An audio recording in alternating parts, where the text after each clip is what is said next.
Hey, my name's Sean here from Momentum, and I'm just about to help you out with a small little tip that helps you set goals. And we see a lot of people who come through these doors in my gym here, and they just don't know how to set that goal.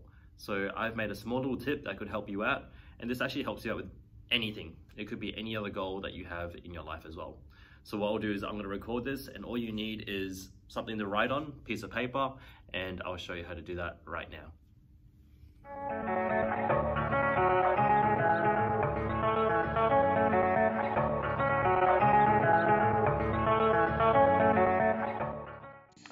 All right, so here is where we can continue on. And all you need is a digital piece of paper or just a normal piece of paper. You don't have to be fancy, and a few grids. Now, I'm going to talk to you about SMART goals. And if you haven't heard about SMART goals, I'm actually going to introduce this to you today. Let me start that again. I'm going to introduce this to you today. So a SMART goal is when we look at 1, 2, 3, 4, 5 small things that can help you with it. So rather than talking about the goal first, we're going to talk about each of these measures. When it comes to a goal, you want to make sure there's a task that is specific to that goal that will help you with it. So if you want to be good at bench pressing, don't go putting the task of squatting because it's not going to help. The measurement is something that we can celebrate once you've hit that. So I'm going to go with something specific in a moment, but I want my bench press to hit 100 kilos. That's the goal. I'll know I've achieved my goal once I hit 100 kilos. From there, it's about the achievable. Is this something that you're very close to doing? Because there's no point going from, hey, I want to bench press 100 kilos to 200 kilos. You might want to make that small, realistic jump from 100 kilos to 10 kilos or 107.5 kilos. Now, this is the realism. Sometimes it's just not possible, and you have to check some records.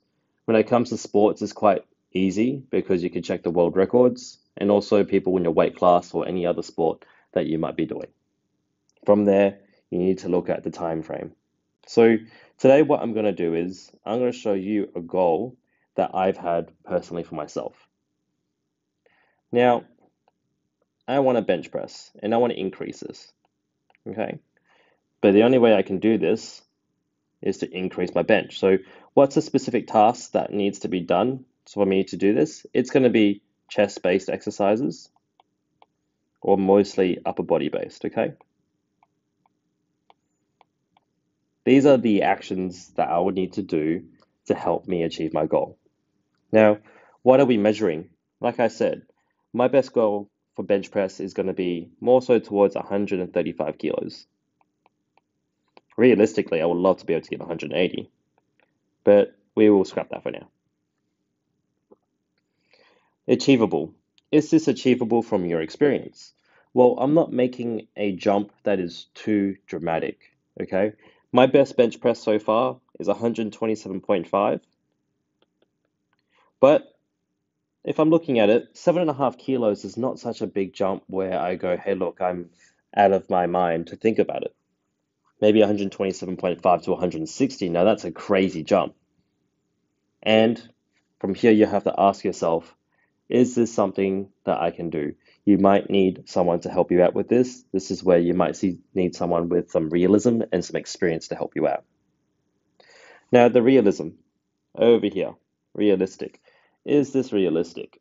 Well, with the sports, it's always a little bit easier because you can start to look at how professionals are going or people of world class are going. So I'm in the, I would say, 90 kilo weight class if I were to be in powerlifting. And the best 90 kilo bench presser from the top of my head is doing well and truly above 200. Is that realistic for me to be able to do? Probably not, because this person's doing it full time. They're professional at it. And I'm more so towards the intermediate to advanced, maybe not even advanced yet. So is this realistic for me to hit 135 kilos? Yeah, I think it is, because there is some people out there who have achieved this through other means very, very easily, as opposed to the professional athlete who's got 200 kilos. If I put 200 kilos as my measurable, yeah, that's not going to happen. That is not realistic for me. Now, time bound is very important. You want to make sure that you have something that keeps you accountable from a time frame. Because if you leave it to an open-ended, oh yeah, I'll do it next time, it will always happen, it never does. You want to make sure you have something that keeps you time bound. So maybe it's a 12-week block of training. Okay?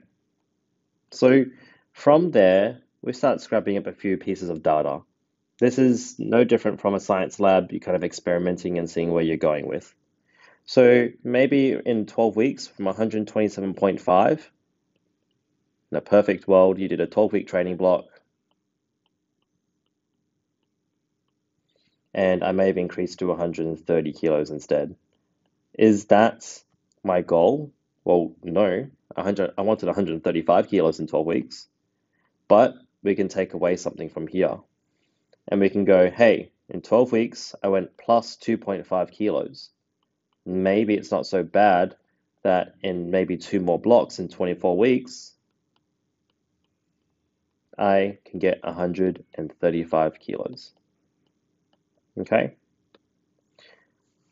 One of the biggest things is making sure you have something to measure. Now, in the world of strength conditioning and strength sports, you always have something to measure. It's about the next training block.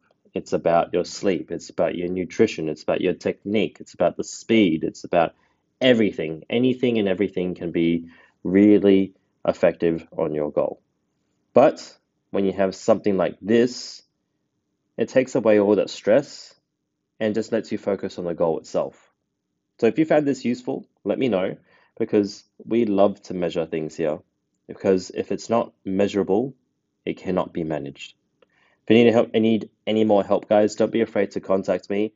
My name is Sean, and I'm owner and exercise physiologist of Momentum Active Remedy. If you want to find out more information about us, we're on Facebook as Momentum Active Remedy and on Instagram as momentum.active. If you just want to ask me questions, I'm also on Instagram as Sean.momentum. Thanks, guys.